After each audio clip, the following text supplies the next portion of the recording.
قرآن کی ہدایت بھول گئے، سنت کی فضیلت بھول گئے۔ یہ رمضان جوکس ہے، اس کے علاوہ الگ الگ جوکس بناتے ہیں۔ مسلمان مرد کی داڑھی کا جوک بنایا جاتا ہے، ہمارے حجاب کا جوک بنایا جاتا ہے، 4 شادیوں کا جوک ہوتا ہے۔ الگ الگ اسلام کی کوئی بھی آپ تعلیم اٹھا کر دیکھ لیجیے، اس پر جوک مل جائے، چاہے وہ کالج کی بچیاں جوک بنا لیں یا زیادہ عمر والی عورتیں بنا لیں۔ اس میں ہنسی مذاق ہو رہا ہے، اسلام پر ہنسی مذاق ہو رہا ہے، تو یہ معلوم ہونا ضروری ہے۔ چاہتے ہیں ہم میزان ہمارے لیے قائم ہو، نیکیاں بھاری ہوں، لیکن اب نیکیاں ہی برباد ہو رہی ہیں ایک عمل کی وجہ سے۔ قرآن کی ہدایت بھول گئے۔ عبداللہ ابن مسعود رضی اللہ تعالی عنہ روایت کرتے ہیں کہ اس سے پہلے یعنی عمر رضی اللہ تعالی عنہ کے ایمان لانے سے پہلے تک ہم مکے میں آ کر کھل کر عبادت تک کرنے کے موقف میں نہیں تھے۔ السلام علیکم ورحمۃ اللہ وبرکاتہ۔ انشاءاللہ آج کے اس IREF پر منعقد ہونے والے خواتین کے اجتماع کی میں ناظمہ رہوں گی۔ یہ اجتماع IREF کے خواتین شعبے کی جانب سے منعقد کیا جا رہا ہے اور انشاءاللہ آج کی طرح ہر بار ہفتے کے دن ایسا ہی اجتماع منعقد ہوتا رہے گا۔ تو آئیے سب سے پہلے ہم قرآن مجید کے چند آیت کی تلاوت سے ہمارے اس اجتماع کی شروعات کرتے ہیں۔ تلاوت آپ سب کو محترمہ امت الاحد بنت جناب عمران سنائیں گی۔ السلام علیکم ورحمۃ اللہ وبرکاتہ۔ انشاءاللہ اب میں آپ سب کے سامنے سورہ قاریہ کی تلاوت کروں گی۔ اعوذ باللہ من الشیطان الرجیم، بسم اللہ الرحمن الرحیم۔ القاریۃ ما القاریۃ وما ادراک ما القاریۃ یوم یکون الناس کالفراش المبثوث وتکون الجبال کالعہن المنفوش فأما من ثقلت موازینہ فهو في عيشة راضية وأما من خفت موازينه فأمه هاوية۔ جزاک اللہ خیر۔ السلام علیکم ورحمۃ اللہ وبرکاتہ۔ بسم اللہ الرحمن الرحیم۔ آپ سب کو میں IREF کے شعبہ خواتین کے جانب سے تہہ دل سے استقبال کرتے ہوئے IREF کا بنیادی تعارف دینا چاہتی ہوں۔ IREF یعنی Islamic research and educational foundation ایک اسلامی دعوتی ادارہ ہے جس کے بانی اور صدر جناب عمران ہیں۔ IREF کی بنیاد ہمارے اس دور کے سب سے مشہور اور معروف مبلغ دین شیخ احمد دیدار کے دعوتی کام کے نہج پر رکھا گیا ہے۔ شیخ احمد دیدار سے متاثر ہو کر جناب عمران نے اسلامی دعوتی کام کو IREF کے ذریعے شروع کیا۔ IREF Islamic research and educational foundation اپنے شہر حیدرآباد میں سن 1998 یعنی 1998 عیسوی میں حکومت ہندوستان سے اجازت لے کر شروع کیا گیا ہے۔ الحمدللہ IREF کا بنیادی مقصد ماشاءاللہ اسلام کی تبلیغ اور تشہیر کرنا ہے اور لوگوں کو اسلام کی دعوت پیش کرنا ہے۔ IREF کا نصب العین قرآن اور حدیث بافہم اور منہج صحابہ رضی اللہ تعالیٰ عنہ اجمعین ہے۔ آئیے اب میں آپ کو آج کی ہماری مقررہ محترمہ امت المتین کا مختصر تعارف دوں گی۔ محترمہ امت المتین BSc جینیٹکس کی طالبان تھی اور انہوں نے جب جولائی 2005 عیسوی یعنی 2005 میں جناب عمران سے دوسری بیوی کی حیثیت سے نکاح کیا تو اس کے بعد سے ہی اللہ کی طرف سے یہ ممکن ہو پایا کہ IREF کا ایک مکمل شعبہ خواتین قائم کیا جا سکے۔ IREF کے شعبہ خواتین کے ذریعے مخصوص توجہ کے ساتھ خواتین میں دین اسلام کی دعوت کا کام کیا جاتا ہے۔ الحمدللہ آج اگرچہ کہ محترمہ امت المتین 5 بچوں کی ماں ہیں، لیکن انہوں نے اس بات کا کبھی بھی احساس نہیں ہونے دیا کہ اولاد یا گھریلو ذمہ داری ایک عورت کو دعوت دین کے کام سے روک سکتی ہے۔ ماشاءاللہ جناب عمران کی طرح محترمہ امت المتین انگریزی اور اردو زبان میں تقاریر کرتی ہیں، اور ان کے تقاریر کے ویڈیوز جناب عمران کے ویڈیوز کے ساتھ آپ لوگ youtube.com/IREF ویڈیوز پر دیکھ سکتے ہیں۔ ماشاءاللہ اب میں محترمہ امت المتین سے گزارش کرتی ہوں کہ وہ اپنی تقریر کے لیے سٹیج پر تشریف لائے۔ محترمہ امت المتین کے تقریر کے بعد ان سے سوالات اور جوابات کا بھی آپ سب کو موقع دیا جائے گا۔ محترمہ امت المتین کے آج کے اردو بیان کا عنوان ہے قیامت کا دن اور زمین کی تباہی۔ ان الحمد للہ نحمده ونستعینه ونستغفره ونؤمن به ونتوکل علیہ ونعوذ باللہ من شرور انفسنا ومن سیئات اعمالنا فمن یهد اللہ فلا مضل له ومن یضللہ فلا ہادی له واشهد ان لا الہ الا اللہ وحدہ ولا شریک له واشهد ان محمدا عبدہ ورسولہ اما بعد فإن خیر الحدیث کتاب اللہ وخیر الہدی ہدی محمد صلی اللہ علیہ وسلم وشر الامور محدثاتها وکل محدثۃ بدعہ وکل بدعۃ ضلالہ وکل ضلالۃ فی النار اما بعد وقال اللہ تعالی فی القرآن المجید والفرقان الحمید اعوذ باللہ من الشیطان الرجیم بسم اللہ الرحمن الرحیم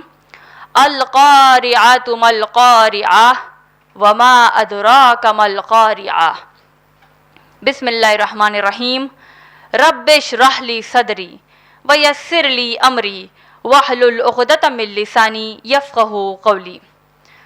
اما بعد آج کے اس نشست کی ناظمہ کو، سامعات میں موجود بزرگوں کو اور میری بہنوں سے میں اسلامی طریقے سے استقبال کرنا چاہتی ہوں۔ السلام علیکم ورحمۃ اللہ وبرکاتہ، جس کا معنی ہے آپ سب پر اللہ سبحانہ تعالیٰ کی سلامتی، رحمتیں اور برکتیں ہوں۔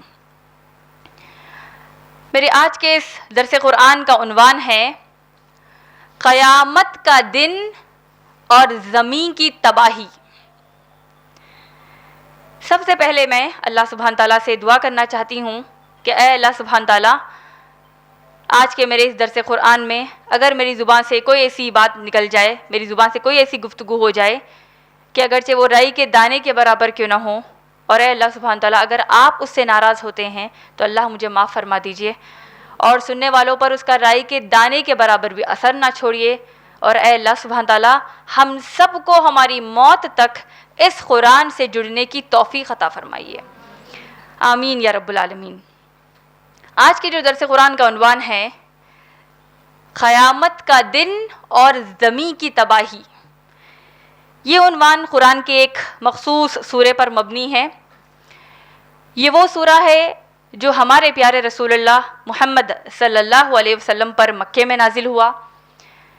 یہ وہ سورہ ہے جس میں جملہ 11 آیات آئی ہیں، 11 آیات اس میں موجود ہیں۔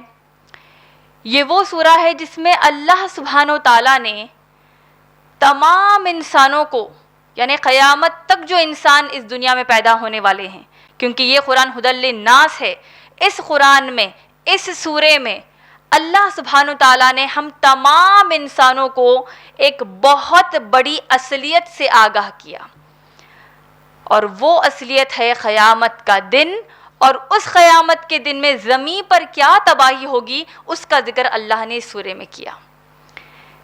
جس سورے کی میں بات کر رہی ہوں وہ ہے سورۃ القارعہ، قرآن کا 101 نمبر والا سورہ، 101 سورہ آف دا گلوریس قرآن۔ تو آئیے انشاءاللہ آج کے درس قرآن میں ہم اس سورہ قاریہ کی جو 11 آیات ہیں اس کے مفہوم کو سنتے ہیں، اس کو سمجھنے کی کوشش کرتے ہیں، اور انشاءاللہ اللہ سے دعا کرتے ہیں کہ اللہ ہم کو اس کے ذریعے ہدایت دے دے۔ اللہ سبحانہ تعالیٰ نے اس سورہ میں جو ہم سب کو قیامت کے دن کا تصور بتایا ہے، جو زمین پر کی تباہی کا ذکر کیا ہے، آپ غور کریں گے اس سورہ کے علاوہ قرآن میں بے شمار مقامات پر اللہ نے آخرت کے بارے میں، اس قیامت کے دن کے بارے میں بے شمار آیات میں ذکر آیا ہے۔ آپ غور کریں گے قرآن کا تقریباً 2/3 3 حصہ 2/3 آف دا قرآن قیامت کے بارے میں، تو یعنی اس کی بہت بڑی اہمیت اللہ سبحانہ تعالیٰ ہم کو بتا رہے ہیں، کیونکہ یہ جو ہم جی رہے ہیں، کوئی بھی شخص جب امتحان لکھتا ہے اس کی اصل امید کہاں ٹکی ہوتی ہے؟ رزلٹ پر، نتیجے پر۔ خالی ایگزام لکھ کر کوئی خوش نہیں ہوتا، اصل فکر ہوتی ہے کہ نتیجہ کیا آئے گا، رزلٹ کیا آئے گا۔ یہی ہم دیکھتے ہیں ہمارے جو انٹرمیڈیٹ کے، 10th کے، ڈگری کے جو الگ الگ ہم امتحانات لکھتے ہیں، یا ہمارے بچے، ہمارے بھائی بہن لکھتے ہیں، تو ہم کو یہ تڑپ ہوتی ہے، فکر ہوتی ہے کہ نتیجہ کیا نکلے گا۔ تو اسی طریقے سے سورہ ملک کی آیت نمبر 2 میں جب اللہ نے کہا کہ یہ زندگی امتحان ہے تم سب کے لیے، تاکہ اللہ آزمائے تم میں سے اچھا کون ہے، برا کون ہے، تو اصل نتیجہ کیا ہے؟ آخرت کا دن ہے۔ اس آخرت کے دن کی جو شروعات ہو رہی ہے، اس دن کے جو ایونٹس ہونے والے ہیں، واقعات ہونے والے ہیں، بے شمار قرآن کی آیات میں موجود ہے، اور بے شمار اللہ کے رسول صلی اللہ علیہ وسلم کے احادیث میں موجود ہے۔ قرآن میں تقریباً 50 سے زیادہ نام اللہ سبحانہ تعالیٰ نے قیامت کے دن کے لیے چنے ہیں۔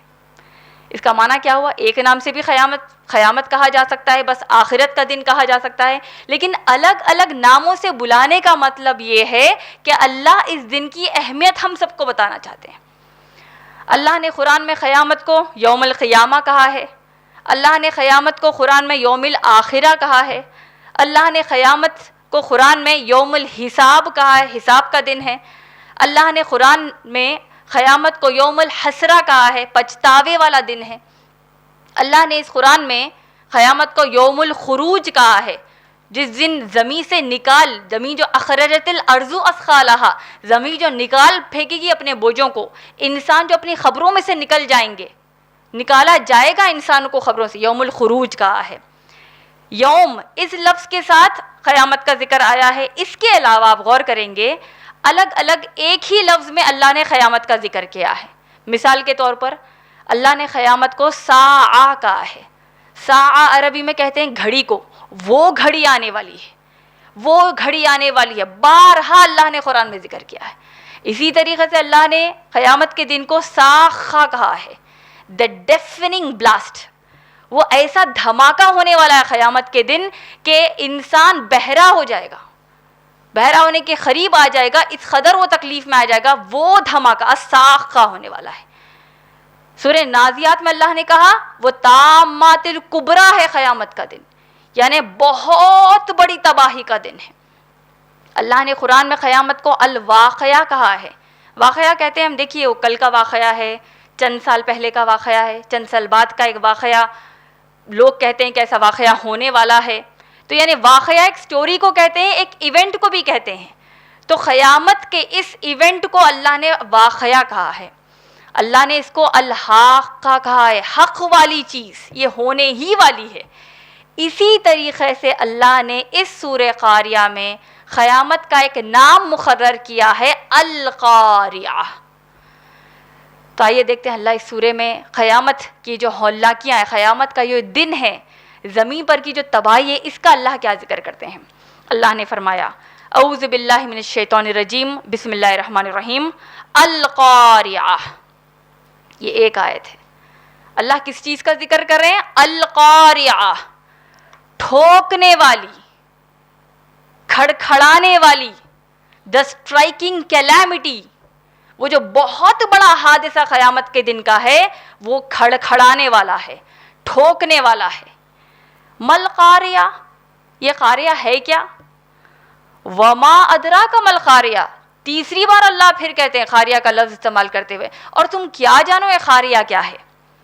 یعنی ہر آیت میں آپ غور کریں گے اس قاریہ کی اہمیت بتائی جا رہی ہے، اس کی ہولناکی کے ساتھ۔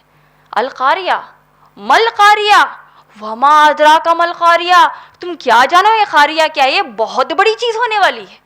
اس انداز میں اللہ سبحانہ تعالیٰ بتا رہے ہیں القاریہ مل قاریہ وما ادراک مل قاریہ، کیا ہے وہ، تم کو کیا معلوم وہ دن کیا ہے. اب اس دن کی چند جھلکیاں اللہ اس آیت میں بیان کرتے ہیں. کیا کہا اللہ نے؟ یوم یکون الناس کالفراش المبثوث.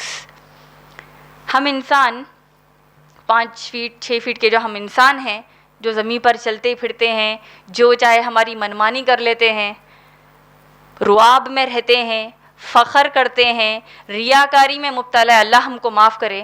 یہ جو ایک عام ہمارے اندر یہ جو فطرت بن چکی ہے، اس میں جو ہم اس زمین پر چلتے ہیں، جب یہ الساخہ ہو جائے گا، یہ تامات الکبریٰ، جب یہ جو ایونٹ آئے گا، قیامت کا دن جب قائم ہوگا، اللہ سبحانہ وتعالیٰ ہم انسانوں کی کیفیت بیان کر رہے ہیں. کیسے رہیں گے انسان؟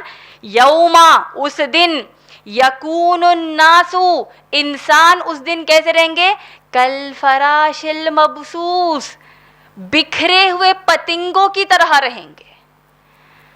پتنگے آپ جانتے ہیں موت جس کو کہتے ہیں، کیسا کیڑا ہے، بالکل ایسے لگتا ہے کہ بس ہوا میں جھول رہا ہے، جیسے آپ لائٹ کے پاس دیکھتے ہیں، جیسا شمع کے پاس جو پروانے آتے ہیں، یعنی اس کی کوئی ہمارے پاس اہمیت نہیں، ہم الٹا ان کو بڑھانے کی کوشش کر دیتے ہیں، ہم کو اچھے نہیں لگتے.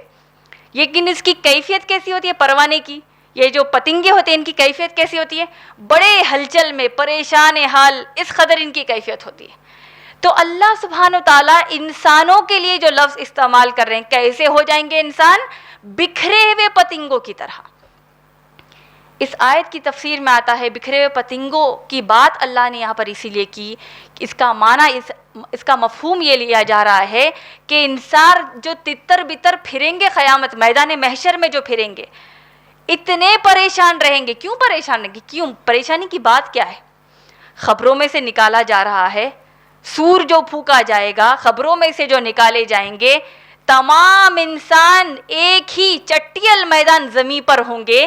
زمین کی تباہی آ گئی، زلزلہ، سورہ زلزلہ میں ہم نے یہی پڑھا، زمین پر جو بہت بڑا زلزلہ آئے گا، پھر انسانوں کو نکالا جائے گا. تو یہ حالات دیکھ کے کون پریشان نہیں ہوگا؟ ایک چھوٹا زلزلہ، آپ نے کبھی کوئی زلزلہ دیکھا ہے؟ کوئی ایسا حادثہ ہم نے دیکھا ہے؟ بہت کم لوگ ہیں جنہوں نے دیکھا، دنیا میں بہت زیادہ، اگر پوری دنیا کا ہم پاپولیشن وائز دیکھیں، بہت کم، بالکل ہی چھوٹا ایک پرسنٹیج ہے جنہوں نے زلزلہ دیکھا ہوگا. پوری دنیا کی ورلڈ ہسٹری میں آپ دیکھ لیں گے. لیکن جنہوں نے دیکھا ہے، آپ ان سے پوچھئے کہ کیا حالات ہو گئے تھے اس وقت، کیسی کیفیت ہو چکی تھی، کیسی ہولناکی کی کیفیت، کہ پتہ نہیں اب اگلا پل کیا ہوگا ہمارے ساتھ. تو سب سے بڑا زلزلہ آ گیا اور انسان کو اٹھایا گیا خبروں سے. سورہ یاسین میں اللہ نے آیت نمبر 52 میں کہا کہ انسان کو جب خبروں سے اٹھایا جائے گا، وہ اپنے پسینے میں خود ڈوبا ہوگا. کیوں؟ سورج 1 میل کی دوری پر ہے، صرف 1 میل کی. 1 میل سے مراد کیا ہے؟ صحابی کہتے ہیں میں نہیں جانتا 1 میل کا مراد 1 مائل ڈسٹنس ہے یا سورمے کی کاڑی کو بھی میل کہتے ہیں، وہ 1 میل ہے. اتنی قریب سورج ہے. زلزلہ آ گیا، ہر چیز تباہ ہو رہی ہے، زمین پر بہت بڑی، سب سے بڑی تباہی آ گئی. اور اب انسان پریشان ہے، پسینے میں. پسینہ بھی کون سا ٹھنڈا پسینہ ہی نہیں، اب تو جو ہم کو پسینہ آ رہا ہے وہ کروڑا درجے بہتر ہے. اب جو ہم کو گرمی میں آ رہا ہے، وہ سورج اتنی قریب ہوگا، گرم پسینوں میں ڈوبا ہوگا انسان. اس میں انسان کہے گا، سورہ یاسین میں اللہ نے کہا یا ویلنا، لعنت ہو مجھ پر، کس نے مجھے میرے اس سونے کے مقام سے اٹھایا ہے. خبر میں انسان جب خبر سے اٹھے گا، اگرچہ کہ اگر کسی انسان کو خبر میں عذاب بھی ہو رہا ہے، وہ خوش ہو کر نہیں اٹھے گا کہ چلو اب عذاب تو ٹل گیا. یہ دیکھے گا تو یہ اور بڑا عذاب ہے، قیامت کا دن آ گیا. کہے گا کہ کس نے اٹھایا ہم کو ہمارے آرام والے مقام سے. آواز آئے گی کہ یہ حق کا دن ہے.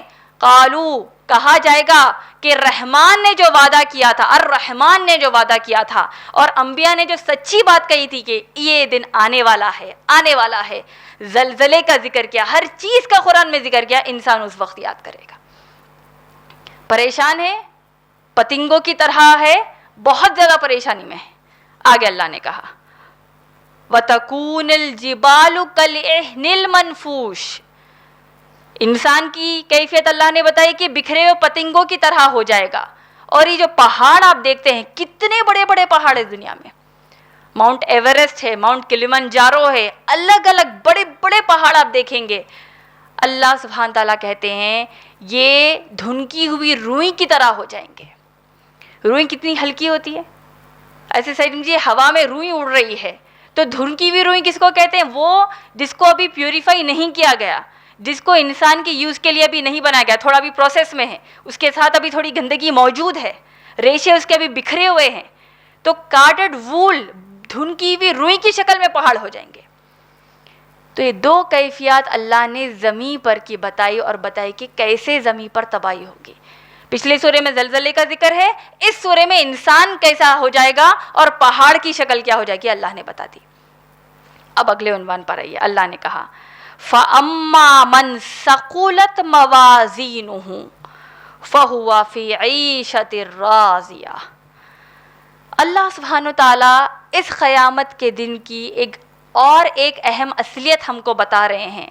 جب دنیا میں بار بار کہا جا رہا ہے کہ نیکیاں کرو، نیکیاں کرو، نیکیوں کی طرف لوگوں کو دعوت دو، خود نیکیاں کرو، برائی سے بچو، بارہا کہا جا رہا ہے. ہر نبی کی یہی بولی تھی، ہر نبی کی یہی پکار تھی. اللہ نے اپنے ہر کتاب میں یہی نازل کیا.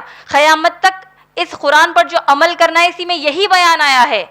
اب اس کا نتیجہ نکلے گا، رزلٹ ہے. کیا رزلٹ ہے؟ اللہ کہیں گے، اللہ نے کہا فَأَمَّا مَنْ ثَقُلَتْ مَوَازِينُهُ. اس دن اگر تمہاری نیکیوں کا پلڑا بھاری ہوگا فَهُوَ فِي عِيشَةٍ رَاضِيَةٍ. یہ تو بڑی سکون کی، اللہ سے راضی رہنے والی بڑی خوشحال زندگی میں رہیں گے، یعنی جنت میں رہیں گے. وَأَمَّا مَنْ خَفَّتْ مَوَازِينُهُ. جس کے میزان، جس کا برائی کا پلڑا جو ہوگا وہ بھاری رہے گا، یعنی نیکیوں کا ہلکا ہو جائے گا. وَأَمَّا مَنْ خَفَّتْ مَوَازِينُهُ. جس کا پلڑا ہلکا ہو جائے گا فَأُمُّهُ هَاوِيَةٌ وَمَا أَدْرَاكَ مَا هِيَ نَارٌ حَامِيَةٌ. جس کی نیکیاں کم ہو جائیں گی، برائیاں بڑھ جائیں گی، اللہ کہتے ہیں اس کا ٹھکانہ جہنم ہے. اب اس جہنم کے بارے میں ذکر کرنے سے پہلے آئیے دیکھتے ہیں یہ میزان کیا ہے، یہ ترازو کیا ہے. بچپن سے ہم سنتے آ رہے ہیں کہ دیکھو زیادہ نیکیاں کر لو، نماز پڑھ لو، روزے رکھ لو، بے شمار نیکیوں میں آپ نیکیاں کرتے رہو تاکہ نیکیاں بڑھ جائیں، برائیاں کم ہو جائیں، تاکہ تم کو جنت مل جائے. تو اب جب اس سورے میں میزان کا ذکر آیا ہے، ایک چیز عقیدے کے حساب سے ہم کو معلوم رہنا بہت ضروری ہے کہ یہ جو میزان ہے یہ ایک سچی چیز ہے. یہ ایسے نہیں کہ اللہ نے بس کہہ دیا کہ چلو انسان کو ایک تصور کے طور پر آ جائے صحیح چیز تو یہ ہے نہیں، نعوذ باللہ. یہ ایک حق والی چیز ہے، ترازو قائم ہونے والا قیامت کے دن. یہ کیوں کہہ رہی ہوں آپ سے، آپ جانتے ہیں کیونکہ کئی ایسے مسلمان ہیں جو اس سے انکار کرتے ہیں. چند ایسے طبقے ہیں جو اس سے انکار کرتے ہیں کہ نہیں میزان کیا ہے، بس ایک چیز اللہ نے بتا دی، صحیح ایسی کوئی چیز تو ہے نہیں. ایسے فرقے موجود ہیں جو کہتے ہیں کہ میزان ہے ہی نہیں. یہ کفر اسلام سے باہر کرنے والی چیز ہے. تو اللہ سبحانہ تعالیٰ نے میزان کا ذکر دوسرے مقامات پر قرآن میں کیا کیا، کہاں پر کیا، یہ جاننا ضروری ہے.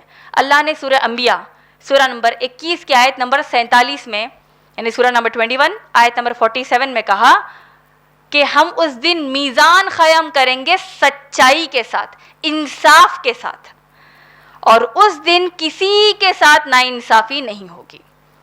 آ سکتا ہے ہمارے ذہنوں میں دیکھیے، یا دنیا میں بے شمار ناانصافیاں ہوتی ہیں، ناپ تول کے مسئلے پر، حسد جلن کے مسئلے پر، دشمنی کے مسئلے پر، کہیں نہ کہیں اچھے لوگوں کے ساتھ ناانصافی ہو ہی رہی ہے. ہوتا ہے کہ نہیں؟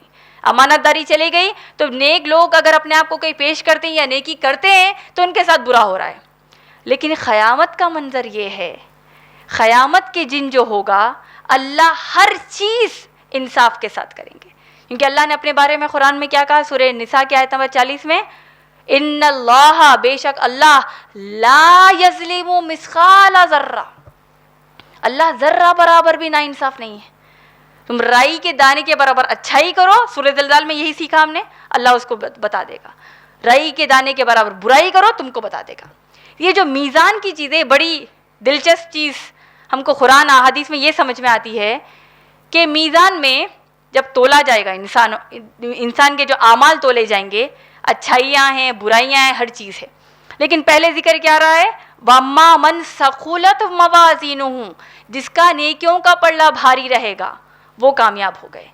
تو دیکھیے ہم اپنی زندگی میں بے شمار نیکیاں کرنے کی کوشش کرتے ہیں، یہاں ہمارا جمع ہونا خود نیکی ہے، اس کو خود ترازو میں تولا جائے گا۔ اللہ کرے کہ ہماری یہ نیکی اتنی بھاری ہو جائے کہ ہم کو جنت کا ہمارا راستہ بن جائے، آمین۔ تو اب یہ نیکیوں کا جو سلسلہ ہے اس میں آپ غور کیجئے، پیارے رسول اللہ صلی اللہ علیہ وسلم پر سے ہم سب قربان، کتنے پیارے پیارے کلمات، کتنے پیارے پیارے قول اللہ کے رسول صلی اللہ علیہ وسلم کے، کتنے پیارے پیارے احادیث ہیں۔ اللہ کے رسول صلی اللہ علیہ وسلم نے ایک حدیث میں فرمایا، جس کا ذکر صحیح بخاری جلد نمبر 9 کی آخری حدیث، یعنی بخاری شریف کی جو 9 جلدیں ہیں، 9 والیومز ہے، اس کی آخری حدیث ہے۔ اللہ کے رسول صلی اللہ علیہ وسلم نے فرمایا اس میزان کے بارے میں، کلیمتانی، 2 کلمات ایسے ہیں، حبیبتانی الی الرحمن، جو رحمان کے بڑے محبوب ہے۔ الرحمن جو اللہ ہے، اللہ الرحمن کو یہ 2 کلمات بہت زیادہ محبوب ہے۔ اللہ loves these 2 words, these 2 statements. کلیمتانی حبیبتانی الی الرحمن، خفیفتانی علی اللسان، وہ ایسے کلمات ہیں زبان پر بڑے ہلکے ہیں، ثقیلتانی فی المیزان، میزان میں بڑے بھاری ہے، بڑے بھاری بھرکم ہے۔ وہ کون سے کلمات ہیں ہم کو جاننا ہے، کون سے کلمات ہیں؟ سبحان اللہ و بحمدہ، سبحان اللہ العظیم۔ اس کا معنی کیا ہوا کہ دیکھیے ہم جو اب نیکی کر رہے ہیں، ہم نے کہا سبحان اللہ و بحمدہ، ہم نے کہا سبحان اللہ العظیم، کیا یہ ایک فزیکل فارم ہے؟ کیا یہ کوئی شے کا نام ہے، یا بس ہم نے اپنی زبان سے کہہ دیا، زبان سے کہا ہم نے؟ لیکن میزان میں جو تولا جائے گا، ہم مسلمانوں کا عقیدہ یہ ہے، ہماری صلاح، ہماری زکوٰۃ، ہمارے صدقات، ہماری اچھی بولی، ہماری مسکراہٹ، ہماری ماں باپ کی فرما برداری، ہماری اولاد کی تربیت، ہمارے پڑوسیوں کے ساتھ کے سلوک، ہر چیز یہ جو ہم نیکی کر رہے ہیں اللہ کو راضی کرنے کے لیے، اس کو میزان میں تولا جائے گا۔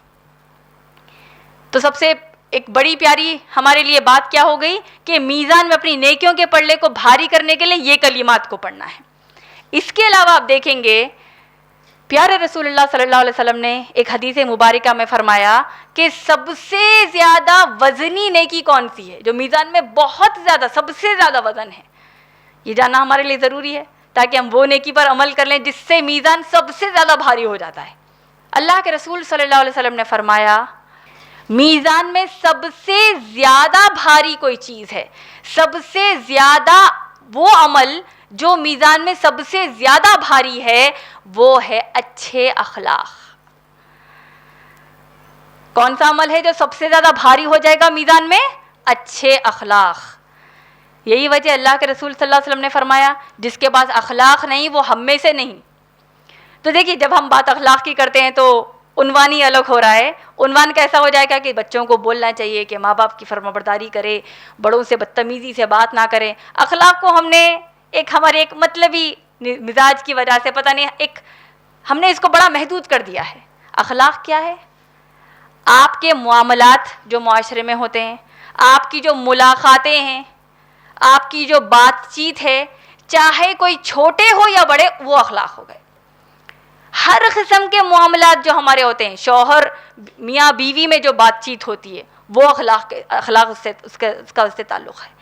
بچوں سے جو ماں باپ بات کرتے ہیں، ماں باپ جو بچوں سے بات کرتے ہیں، دیکھیے فرمانبرداری بہت بڑی چیز ہے، ماں باپ کو اف تک نہیں کہنا بہت بڑی چیز ہے، لیکن اولاد ماں باپ سے بھی تو کچھ توقع رکھتی ہے۔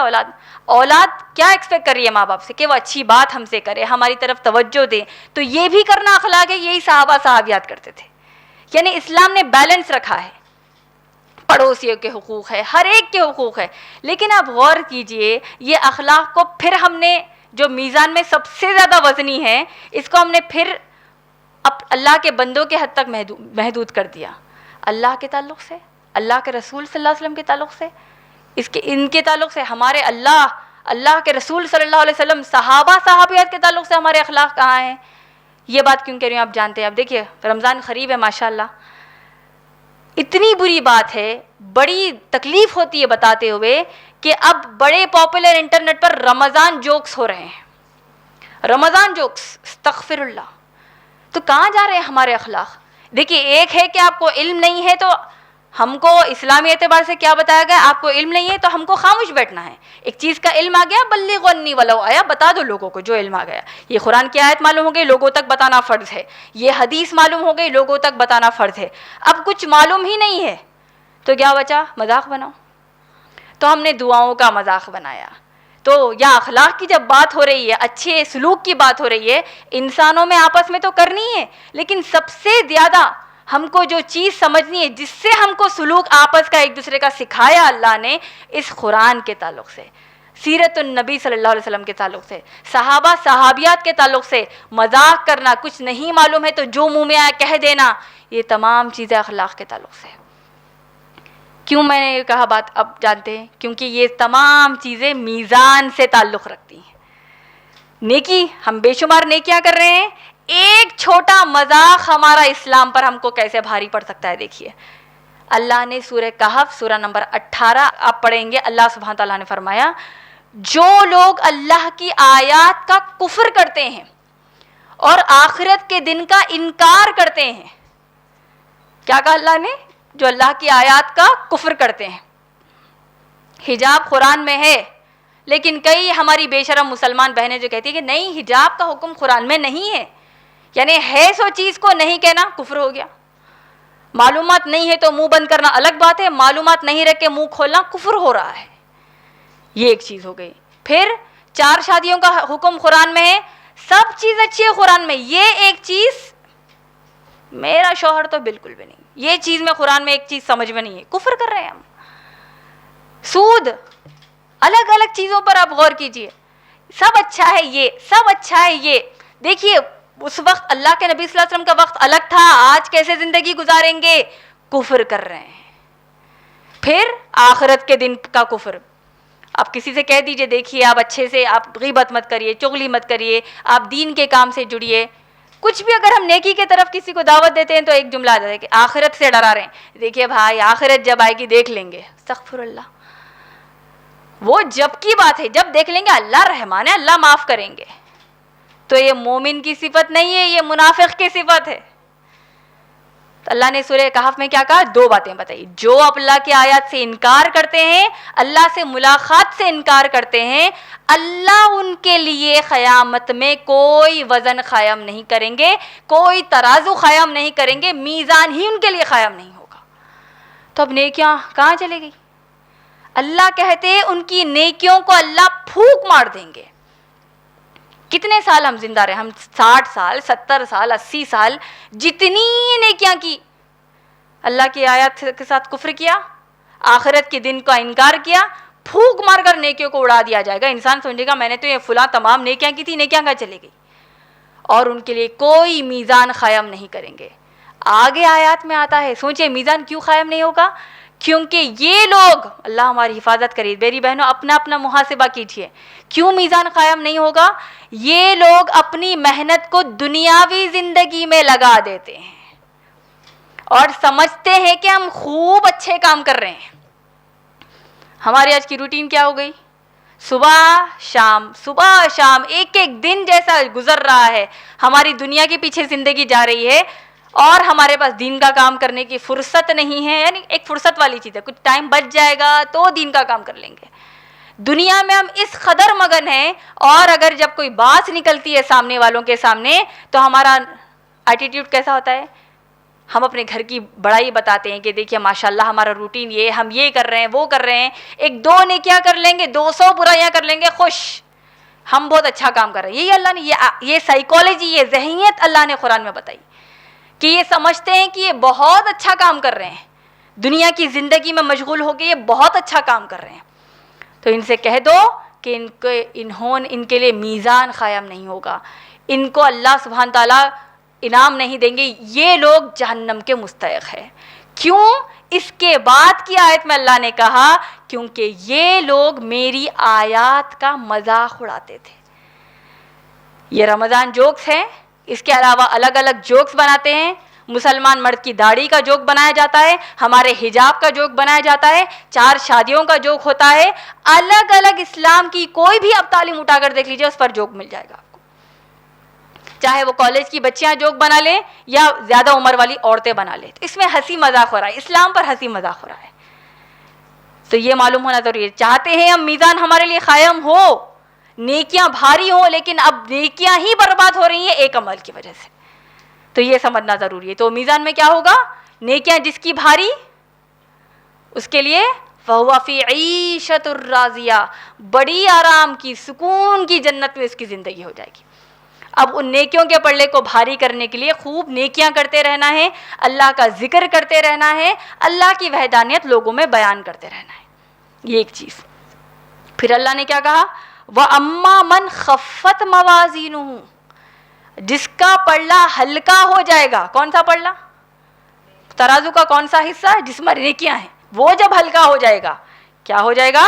فَأُمُّهُ حَاوِيَةٌ, اس کی ماں حاویہ ہوگی. ہلکا کب ہوگا پہلے وہ جاننا ضروری ہے. ہلکا کیوں ہو رہا ہے؟ کتنے گناہ ہم نے کیے؟ ذرا آپ ذہن میں سوچیے اپنے کہ اب تک ہوش سنبھالنے سے لے کے اب تک میں نے کتنے گناہ کیے. اگر سمجھے اس کی گنتی 100 ہے, ہم کو 2 بھی برابر سے یاد نہیں ہوں گے. اتنے گناہ ہم نے کیا. اللہ ہم کو معاف کر دے. دیکھیے اللہ کے لیے کیا بڑی بات ہے معاف کرنا ہم کو. بے شک اللہ معاف کرتے ہیں, لیکن اللہ اپنے ان بندوں کو معاف کرتے ہیں. سورہ نساء کی آیت ہے, جو اللہ سے سنسیئرلی, پوری امانت داری کے ساتھ, خلوص کے ساتھ اس چیز کو محسوس کرتے ہوئے کہ ہاں مجھ سے گناہ ہو گیا, اللہ سے معافی مانگتے ہیں, پھر اپنی اس اللہ کی کتاب کی طرف لوٹ کر آتے ہیں, اللہ ان کو معاف کرتے ہیں. تو آپ دیکھیں گے برائیاں جب بڑھ جا رہی ہیں اور نیکیاں کم ہو رہی ہیں, یہ بات ہم کو معلوم ہونا ضروری ہے کہ برائیاں بڑھ کیسے رہی ہیں. چھوٹی سی برائی ہمارے لیے بڑی چھوٹی برائی ہے جھوٹ بولنا. اللہ کے نبی صلی اللہ علیہ وسلم کو صحیح بخاری جلد نمبر 9 کی حدیث میں ایک منظر دکھایا گیا کہ جہاں ایک شخص کو لوہے کے کیلے کو منہ میں ڈالا, فرشتے نے منہ میں ڈالا اور اسے چیر کر سر کے پیچھے تک اس کو کھینچا. پورا خون نکل رہا ہے اس بندے کو, لیکن فرشتہ کھینچ رہا ہے. پھر ناک کے ایک حصے میں ڈال کر چیر کر پیچھے کر دیا پوری چمڑی کو. پھر آنکھ کے ایک حصے میں ڈالا اور اس کو چیر کر پیچھے کر دیا. یہ ہونا ہی تھا, دوسرے حصے کو ایسے ہی فرشتے نے چیر پھاڑ دیا پورے چہرے کو. پھر پہلے حصے کو, پھر دوسرے حصے کو. قیامت تک یہ عمل ہونے والا ہے صرف اس شخص کے ساتھ جو جھوٹ بولتا ہے. تو اب سوچئے گناہ یہ جب تولا جائے گا ایک فزیکل فارم میں تو کتنا بڑا گناہ ہو جائے گا. غیبت ہے, چغلی ہے, مذاق اڑانا ہے دین کا. ہر چیز کو آپ سن لیجئے, چھوٹی لگ رہی ہے کیا. نماز چھوڑنا ہمارے لیے تو کوئی گناہ ہی نہیں رہا. ٹھیک ہے بھائی, چھوٹ گئی, ٹریفک میں پھنس گئے, ہاں بھائی شاپنگ کو چلے گئے, بار تھوڑی جاتے ہیں, ہاں ٹھیک ہے گھر میں دعوت ہو گئی, ہاں ٹھیک ہے بول کر ہماری پوری نمازیں گول ہو رہی ہیں. ایگزامس آ گئے, یہ آ گئے, وہ آ گئے, بے شمار مصروفیات میں ہم کو وہ فیلنگ ہی نہیں رہی صحابہ کی طرح کہ یا اللہ نماز نہ چھوٹے. اللہ نے سورہ مومنون میں کیا کہا؟ قد افلح المؤمنون, فلاح پا گئے وہ مومنون. یعنی کامیاب کون ہے اللہ کی نظر میں؟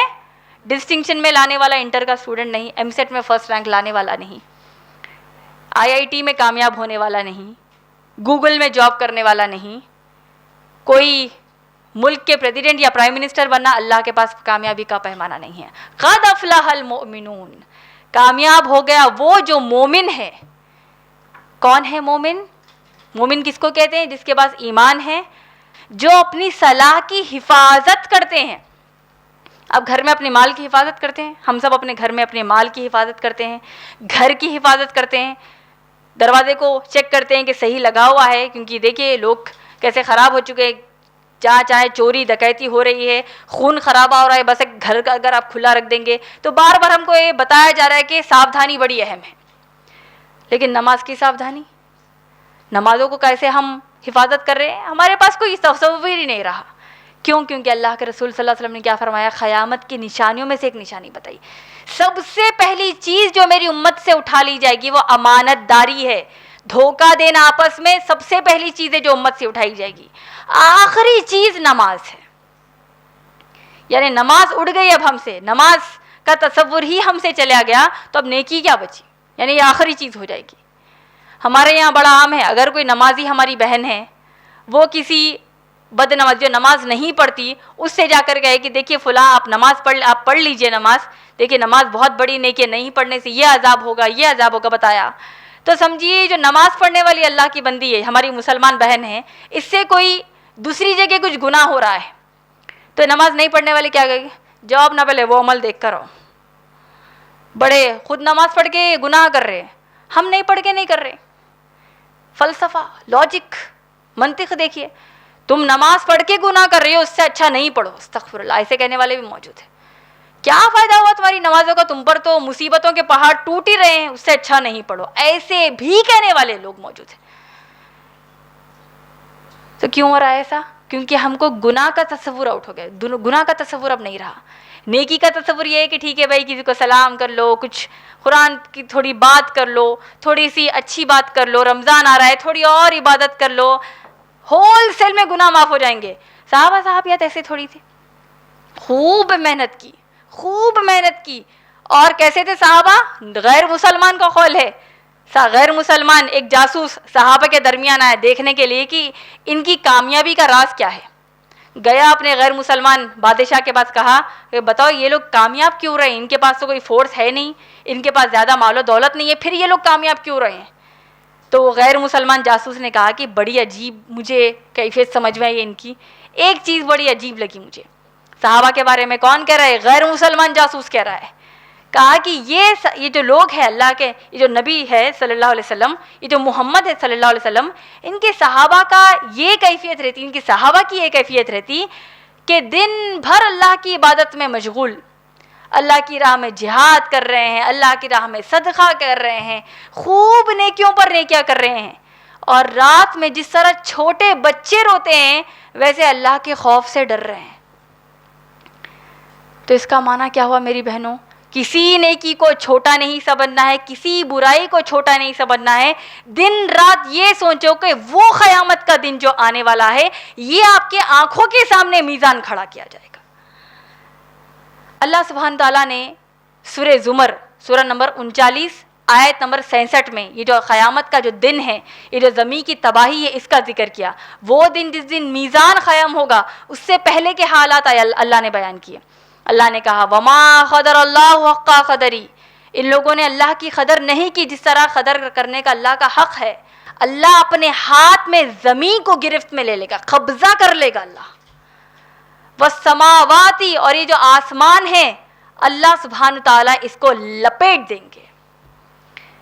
تو یہ نظارہ کوئی چھوٹا نظارہ ہے, یہ وہ نظارہ ہے جس کے بارے میں ایک صحابی سوچتے ہوئے اس کے خوف سے, قرآن کی دیگر آیتوں کے خوف میں اس صحابی کا دل پھٹ جاتا ہے, صحیح میں دل پھٹ جاتا ہے, اور اس صحابی کو موت آ جاتی ہے اللہ کے خوف سے. آج ہم کو کیا ہو گیا ہے میری بہنوں؟ ہم قرآن سنتے ہیں لیکن ہم کو کچھ فرق ہی نہیں پڑ رہا. کیوں؟ اللہ کی مدد چاہیے تو اس قرآن پر عمل کرو, ایک آیت سے شروع کرو. تو اللہ نے آگے کیا کہا؟ وَأَمَّا مَنْ خَفَّتْ مَوَازِنُهُ, جس کا نیکیوں کا پلڑا ہلکا ہو جائے گا. کیا کہا اللہ نے؟ فَأُمُّهُ ہاویہ, اس کا ٹھکانہ ہاویہ ہے. یہی اکثر ہم کو ترجمے میں ملتا ہے, لیکن آپ غور کریں گے امہ کس کو کہتے ہیں؟ کس کو کہتے ہیں؟ والدہ کو, ماں کو کہتے ہیں. تو اللہ کہتے ہیں اس کی ماں ہاویہ ہوگی. وما ادراک ما ہی, اور تم کیا جانو یہ کیا ہے؟ نارن حامیہ, وہ آگ ہے دہکتی ہوئی. اس میں آپ ایک چیز غور کریے, ماں کی محبت, ماں کا مقام کتنا بڑا ہے ہم سب جانتے ہیں. نہ صرف مسلمان, غیر مسلمان بھی اس بات کی تصدیق کرتے ہیں کہ سب سے پیارا رشتہ ماں کا ہے. یعنی انسان سب سے زیادہ اپنی ماں سے رجوع ہوتا ہے. کسی تکلیف میں جب آ جاتا ہے, کہیں کچھ تکلیف ہو جائے گی زندگی میں, کوئی آفت آ جائے گی, تو اپنے ماں سے رجوع ہوتا ہے. اللہ نے قیامت میں جب میزان میں جو نیکیوں کا پلڑا جس کا ہلکا ہو جائے گا, برائیاں جس کی بڑھ جائیں گی, کہا فَأُمُّهُ ہاویہ, اس کی ماں ہاویہ رہے گی. یہ کیا ہے؟ یہ اس آیت کی تفسیر میں آتا ہے, یہاں امہ کا لفظ اسی لیے استعمال کیا گیا ہے کیونکہ جس طرح انسان اپنی ماں سے رجوع ہوتا ہے, دنیا میں تکلیف کوئی آ جائے, ماں کو اپنا آخری ٹھکانہ سمجھتا ہے, ماں سے اچھی زیادہ امید کسی اور سے نہیں لگاتا. قیامت کے لیے بدکار کی اصلی ماں جہنم ہوگی, سرکش کی اصلی ماں جہنم ہوگی, گنہگار کی اصلی ماں جو ہے جہنم ہوگی. یہ اللہ کے رسول صلی اللہ علیہ وسلم کی حدیث ہے. تو اس کی ماں ہوگی. اور ابن عباس رضی اللہ تعالیٰ عنہ کہتے ہیں فَأُمُّهُ حاویہ کا معنی کیا ہوا کہ سر کے بل اس کو جہنم میں ڈالا جائے گا. وہ ایک کھائی ہے. حاویہ کیا ایک بڑی کھائی ہے, ایبس جس کو ہم کہتے ہیں, بہت بڑی کھائی. کتنی بڑی ہے آپ جانتے ہیں؟ اس کی وڈتھ, اس کی جو گہرائی ہے کتنی ہے. اللہ کے رسول صلی اللہ علیہ وسلم صحابہ کے ساتھ بیٹھے ہیں, ایک بڑی بھیانک آواز آئی. اللہ کے رسول صلی اللہ علیہ وسلم نے صحابہ سے کہا تم جانتے ہو یہ بھیانک آواز کیوں آئی ہے؟ اللہ کے رسول صلی اللہ علیہ وسلم کے صحابہ نے کہا اے اللہ کے رسول صلی اللہ علیہ وسلم آپ ہم کو بتائیے, ہم نہیں جانتے. اللہ کے رسول صلی اللہ علیہ وسلم نے فرمایا کہ 70 سال پہلے, کتنے سال پہلے؟ 70 ایئرز پہلے جہنم کے اندر ایک پتھر ڈالا گیا, آج وہ اس کی گہرائی تک پہنچا. اتنی وسیع, اتنی گہری جہنم ہے. اور اللہ نے کہا فَأُمُّهُ حاویہ, وہ ٹھکانہ جہنم کی کھائی اس شخص کی ہوگی جس کی برائی بڑھ کر ہوگی اور نیکیاں کم ہو جائے گی. اور وہ کیا ہے؟ نارٌ حامیہ, دہکتی ہوئی آگ ہے. اس آگ کے بارے میں آپ جانتے ہیں, دیکھیں اب کتنی گرمی, ہم کتنی گرمی میں پریشان ہو رہے ہیں. 50 ڈگری میں آج ہم پریشان ہو رہے ہیں, 50 سے تھوڑا اوپر تھوڑا نیچے ہو جائے تو آج ہم پریشان ہو رہے ہیں. جہنم کی آگ کے بارے میں اللہ کے رسول صلی اللہ علیہ وسلم نے فرمایا جو آگ تم اس زمین پر سلگاتے ہو. کتنی آگ زمین پر سلگائی گئی آپ دیکھیں, ہر کونے میں اتنے سال جو نکل گئے, کتنی آگ زمین پر سلگائی گئی. جتنی گرمی اس دنیا میں آپ کو ہو رہی ہے, اس آگ یا گرمی یہ جہنم کے 70 حصوں میں سے صرف ایک حصہ ہے جس سے آج ہم پریشان ہو رہے ہیں. اس آگ, جو آگ دنیا میں لگائی جا رہی ہے, پوری آگ ایک جگہ, وہ پوری گرمی ایک جگہ, اور جہنم کے 69 حصے ایک جگہ. اسی طریقے سے اللہ کے رسول صلی اللہ علیہ وسلم نے فرمایا کہ جہنم نے اللہ سے دعا مانگی. کس نے مانگی؟ جہنم نے, دوزخ نے اللہ سے دعا مانگی, اے اللہ میں اتنا جل رہی ہوں, میں اتنی بھوکی ہوں کہ میرا ایک حصہ دوسرے حصے کو کھا جا رہا ہے. وہ دہکتی آگ نارٌ حامیہ جو ہے وہ اللہ سے دعا کر رہی ہے. وہ دعا کرتی ہے کہ اے اللہ میرا ایک حصہ دوسرے حصے کو کنزیوم کر رہا ہے. تو اللہ نے جہنم کی آگ کو 1 سال میں 2 بار سانس لینے کا حکم دیا ہے. کہتے ہیں نا, کوئی اگر تھک کر آتا ہے تو کہتے ہیں بھائی ذرا مجھے سانس لینے دو. کوئی اگر بہت تھک کر باہر سے آیا, ہانپتے ہوئے آیا, تو ہم کہتے ہیں کہ تھوڑی سانس لے لو, اس کے بعد بات کر لینا. تو یہ جو جہنم جو اتنی زیادہ دہکتی آگ والی ہے, اللہ سبحانہ تعالیٰ سے دعا کی کہ اے اللہ میرا خاتمہ کہیں نہ ہو جائے, ایک حصہ دوسرے حصے کو کھا رہا ہے میرے. تو اللہ نے جہنم کو اجازت دی کہ سال میں 2 مرتبہ سانس لے. اللہ کے رسول صلی اللہ علیہ وسلم کہتے ہیں اسی وجہ سے تم زمین پر شدت کی سردی یا شدت کی گرمی محسوس کرتے ہو. کیا یہ اللہ کی طرف سے نشانیاں ہیں؟ تو جب گرمی بہت آپ کو محسوس ہو, جب الیکٹریسٹی جب گھروں میں چلی جاتی ہے, اس چیز کو یاد کریں. جب ہم بہت زیادہ پریشان ہو جاتے ہیں گرمی میں, اس چیز کو یاد کریں. جب اتنی گرمی بڑھ جائے کہ یہاں تک کہ آپ بالکل ایک بحران کی والی کیفیت میں آ جاتے ہیں, اس سورے کی ان آیات کو یاد کریے. میری بہنوں, اللہ نے قرآن میں بے شمار مقامات پر کہا کہ واتقوا یوم, واتقوا یوم, ڈرو اس دن سے, ڈرو اس دن سے. ہم کہاں ڈر رہے ہیں؟ وہ ڈر کب قائم ہوگا؟ جب ہم سمجھیں گے کہ یہ دن جو اصل دن ہے جس کے لیے اللہ کے رسول صلی اللہ علیہ وسلم نے کہا کہ قیامت کو اور مجھے اللہ نے ایک ساتھ بھیجا, میں ڈر گیا کہ کہیں مجھ سے پہلے قیامت نہ آ جائے. یعنی اتنی قریب ہے قیامت ہم سے. کتنی برائیاں آپ دیکھ رہے ہیں معاشرے میں پھیل چکی ہیں, پھر بھی ہم کو یقین اس بات پر کیوں نہیں پڑتا کہ ہاں قیامت قریب ہے, ہاں قیامت قریب ہے. تو اس بات کو واضح کرنا ہم سب کے لیے ضروری ہے کہ ہم حقوق العباد میں, اللہ کے بندوں میں ایک دوسرے کے اوپر کوئی زور زبردستی نہ کریں, کوئی تکلیف ایک دوسرے کو نہ دیں, اور سب سے بڑھ کر اللہ کا جو حق ہم پر ہے اس کو ہم ادا کریں. اور یہ تبھی ہوگا میری بہنوں جب ہم اس قرآن سے جڑ جائیں گے. تو اب اللہ سے گڑ گڑا کر دعائیں کیجئے کہ اللہ ہم کو ایسے مسلمانوں سے جیسا بنائیں جیسے صحابہ صحابیات تھے. کچھ فائدہ ہو ہماری زندگی سے ہم کو, کہیں یہی زندگی کا ہمارا جینا ہم کو دوزخ اس نارون حامیہ میں نہ ڈال دے. اللہ ہماری حفاظت کرے. تو اللہ سے دعا کرتے ہیں کہ اللہ ہم کو اس قرآن سے ہدایت دیں, اور اللہ سے دعا کرتے ہیں اللہ ہم کو جہنم کی آگ سے نجات دلائے, ہم کو جہنم میں ایک پل کے لیے بھی نہ ڈالے, ہم کو سیدھا جنت میں صحابہ صحابیات اللہ کے رسول صلی اللہ علیہ وسلم کی کمپنی میں اللہ رسول اللہ صلی اللہ علیہ وسلم کا ساتھ ہم کو جنت میں دے دے. آمین. وآخر دعوانا الحمدللہ رب العالمین. انشاءاللہ اب میں دعوت دیتی ہوں محترمہ امت المتین کے ایک اور شاگردہ کو کہ وہ آئے اور اپنی تقریر دے. الحمدللہ وحدہ والصلاة والسلام علی من لا نبی بعدہ وعلی آلہ واصحابہ اجمعین. اعوذ باللہ من الشیطان الرجیم. بسم اللہ الرحمن الرحیم. وما ارسلناک الا رحمۃ للعالمین. اعوذ باللہ من الشیطان الرجیم. بسم اللہ الرحمن الرحیم.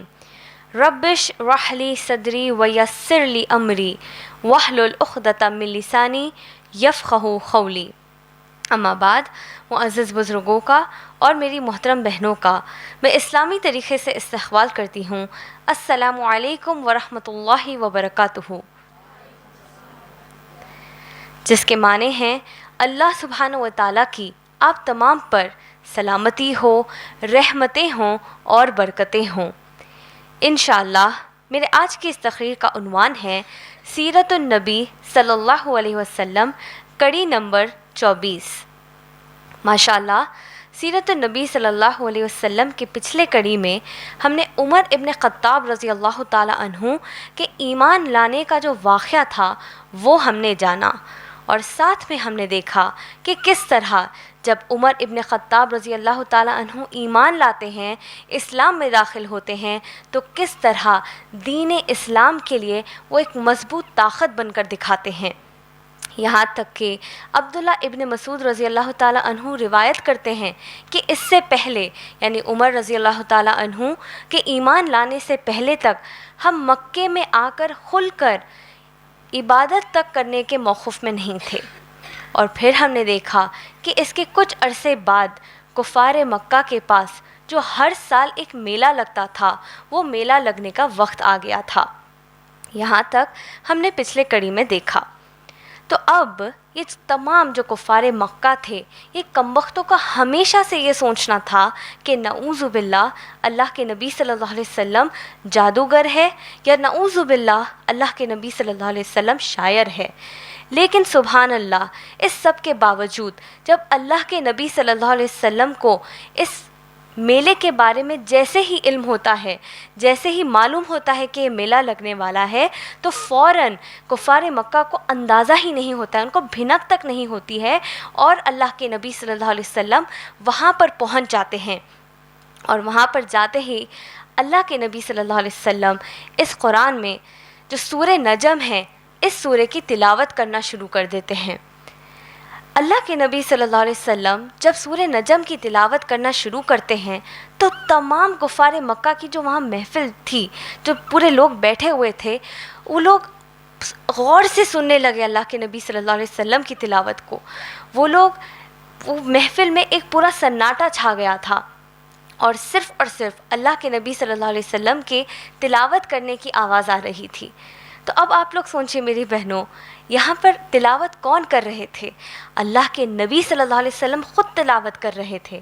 آج ہم اگر شیخ سدیس یا شیخ احمد العجمی کی تلاوت اگر ہم سن لیتے ہیں تو ہماری طبیعت ہل جاتی ہے، اور یہاں پر تلاوت اللہ کے نبی صلی اللہ علیہ وسلم کر رہے ہیں. اور پھر جب اللہ کا سورہ نجم میں اللہ تعالیٰ جہاں پر یہ حکم دیتے ہیں کہ سجدہ کرو، اس آیت پر جب اللہ کے نبی صلی اللہ علیہ وسلم پہنچتے ہیں تو بغیر اندازہ کیے ایک غفلت میں تمام کفار مکہ فوراً سجدے میں گر جاتے ہیں، اور اللہ کے نبی صلی اللہ علیہ وسلم وہاں پر رک جاتے ہیں. یہ کفار مکہ جب ان کو ہوش آتا ہے، جو اندازہ ہوتا ہے کہ ہم کیا کر رہے ہیں، تو وہ لوگ فوراً اٹھ جاتے ہیں. ان کو بہت غصہ آتا ہے، لیکن کیونکہ وہ تمام لوگ سجدے میں گر گئے تھے تو سب نے سمجھا کہ یہ لوگ محمد صلی اللہ علیہ وسلم کے رب پر ایمان لا چکے ہیں، اور یہ افواہ بننے لگی. اور اس کے بعد یہ افواہ اس حد تک پھیل گئی تھی کہ ابیسینیا میں یعنی نجش میں جو ہمارے مجاہرین تھے، جو صحابہ تھے، ان تک یہ بات پہنچ گئی کہ تمام کفار مکہ ایمان لا چکے ہیں. اور پھر وہ لوگ نے سوچا کہ یہ تو بہت ہی خوشخبری والی بات ہے، بہت اچھی بات ہے، اور وہ لوگ واپس مکے کی طرف آنے لگے. اور جب صرف 1 میل دور پر تھے تب وہ لوگ کو معلوم ہوا کہ یہ بات سچ نہیں ہے بلکہ صرف ایک افواہ تھی، اور پھر وہ لوگ واپس لوٹنے لگے۔ اس کے بعد کفار مکہ کا غصہ اور زیادہ بڑھ گیا، کیونکہ وہ لوگ بے اختیاری طور پر وہ لوگ سجدے کی حالت میں سجدے میں گر گئے تھے۔ اس کے بعد ایبیسینیا میں جو مجاہرین پہلی مرتبہ ہجرت کر گئے تھے، دوبارہ ایک قافلہ ہجرت کر وہاں پر گیا۔ تو جب کفار مکہ نے دیکھا کہ آہستہ آہستہ 2 مرتبہ بھی یہ تمام لوگ، یہ جو مجاہرین تھے، یہ لوگ اپنے مقصد میں کامیاب ہو گئے ہیں، لیکن ہم لوگ 2 بار بھی ہم ان کو رکا نہیں سکے اور ہم پھر سے ناکامیاب ہو گئے۔ تو اب ابو جہل یہ ارادہ کرتا ہے کہ 2 لوگوں کو وہ چنتا ہے، ان کو ایمبیسڈر بنا کر ان کو مکے سے بھیجتا ہے ایبیسینیا کی طرف، کہ وہ 2 لوگ جائے اور وہاں ایبیسینیا کا جو بادشاہ تھا جس کا نام نجش تھا، اس سے وہ کہے کہ آپ ان لوگوں کو جو ہجرت کر آپ کے پاس آئے ہیں، ان کو اپنے کنٹری سے ایکسپیل کر دیجئے اور ہمارے حوالے کر دیجئے، تاکہ ہم ان کو واپس لے جا کر نعوذ باللہ ان کا قتل کر دیں۔ تو اس پر نجش، جو وہاں کا ایبیسینیا کا جو بادشاہ تھا جس کا نام نجش تھا، وہ کہتا ہے کہ میں پہلے چاہتا ہوں کہ میں ان مسلمانوں کو یہاں بلاؤں اور پھر معاملے کو طے کروں، اور پھر یہاں پر جو گفتگو ہوتی ہے وہ انشاءاللہ ہم اگلے ہفتے دیکھیں گے۔ اسی سے میں اپنی تقریر کو ختم کرتی ہوں۔ وآخر دعوانا الحمدللہ رب العالمین۔ میں اللہ کا شکر ادا کرتے ہوئے ہمارے اس پروگرام کے اختتام کا اعلان کرتی ہوں، اور آپ سب کو اگلے ہفتے دوبارہ اسی طرح ٹھیک 4 بجے جمع ہونے کی دعوت دیتی ہوں۔ اور محترمہ امت المتین کے اگلے درس قرآن کا عنوان ہے رمضان کی تیاری پر کیسے۔ سبحان اللہ و بحمدہ، سبحانک اللہم و بحمدک، ونشہد ان لا الہ الا انت واستغفرک واتوب الیک۔ وآخر الدعوانا الحمدللہ رب العالمین۔ کی ہدایت بھول گئے، سنت کی فضیلت بھول گئے، قرآن کی ہدایت بھول گئے، سنت کی فضیلت بھول گئے۔ افسوس کہ ہم رفتہ احکام شریعت بھول گئے، افسوس کہ ہم رفتہ احکام شریعت بھول گئے، افسوس کہ